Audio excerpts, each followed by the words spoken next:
Here's three ways to figure out if that church down the street is actually welcoming for queer folks or whether you're just being catfished by a church.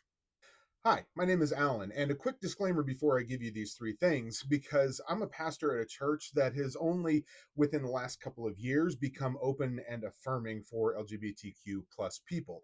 And so the stuff I'm about to tell you is just things that we have learned from talking with other queer people that we actually know and we respect and who know more about this than we do. So we're still learning, and I'm still learning. If you got stuff that should be added to this, please tell me. I want to keep learning about this.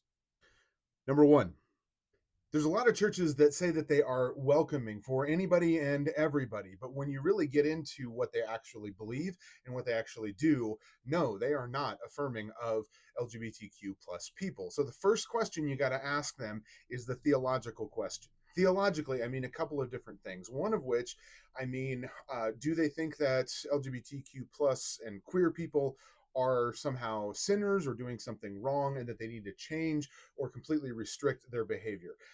Yes, everybody, all people, all Christians need to change things that they have done, that they've messed up with, and get to a more healthy kind of place. But I'm saying that being queer in and of itself is not one of those things that is somehow sinful that you need to repent of. They need to be able to say that explicitly.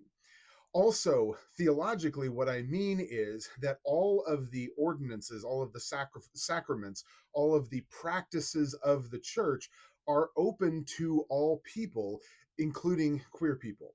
And by that, I mean things like weddings and baptisms and communion and all those kinds of different things.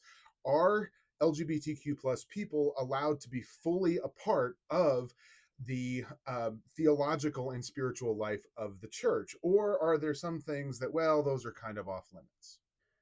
Number two, the second thing gets into the weeds a little bit more and has to do with the structure of the church. Does the church have official documents in their constitution or other places that say that LGBTQ people have access to and are welcome to participate in church boards and committees and be pastors and Sunday school teachers and all of those kinds of things?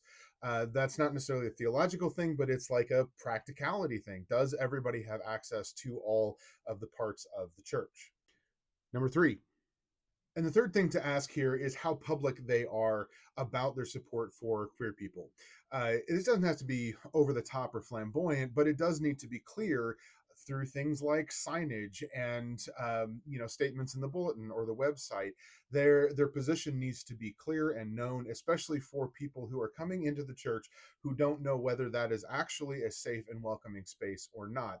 And it should be clear and not confusing in some way or another. Now, I'll give you another resource here if you're trying to figure out if a church is open and affirming or not, and that is churchclarity.org. Churchclarity.org. They are an organization that tries to shine a spotlight on different churches and actually determine whether or not they are open and affirming or whether they are clearly not, or whether they're somewhere in the middle, whether it's unclear, or whether they're pretty obviously trying to hide it or be somewhere squishy in the middle. Their whole idea is that if you at least know what churches are about, then you can actually make a determination between them. Now, they have a lot of work to do, and so not every church is on there, obviously, but they're working hard at it. They're also working hard at trying to figure out whether churches support women in ministry, which is also a very cool thing for them to be working on. So, again, those are the three things that I would say to look for if you want to see if a church is actually open and affirming. Ask the theological question, the structural question, and the publicity question. And as always, if you're looking for a church and need a recommendation, hit me up. I can connect you with pastors all around the country and churches around the country who might be a good fit for you. But you've got support out there. You are loved. Hang in there, y'all.